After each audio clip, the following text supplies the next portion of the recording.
Flights त्याचबरोबर हॉटेलचे दर वाढलेले आहेत. काय सांगाल नेमकं काय कशी लूट होते?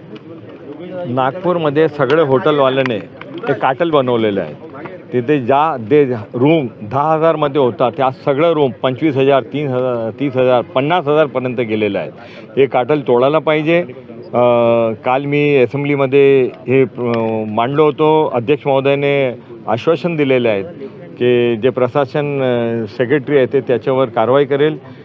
कारण काय की हे सगळं जे ब्युरोक्रेट्स आहेत आमदार आहेत ते येतात तिथे थांबतात आणि 10,000 रूमचा 30,000 50,000 हे खोटं आहेत. हे काटल तोडायला पाहिजे आणि 3 महिन्याचा जे ॲव्हरेज रेट आहे त्याच्यामध्ये सर्वांना अधिवेशनमध्ये रूम मिळायला पाहिजे.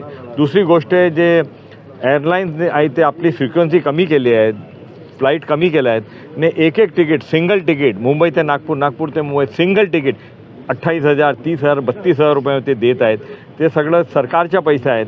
त्यातील लूट झालेली आहे. त्याच्यावर पण कारवाई टाकायची नाही. नागपूर अधिवेशनामध्ये आम्हाला जे आमदार आहेत जे ब्युरोक्रेट्स आहेत जे लोक नागपूरला अधिवेशनाला येतात त्यांना जे लोकल फेअर आहे 5,000 7,000 8,000मध्ये तिकीट मिळाली पाहिजे. त्याच्यावर मी जे मुद्दा आहे ते उपस्थित केलं होतं. सर, अधिवेशन काळामध्ये अधिकारी कर्मचारी आमदारांसहित सर्वसामान्य लोकही अनेक येत असतात.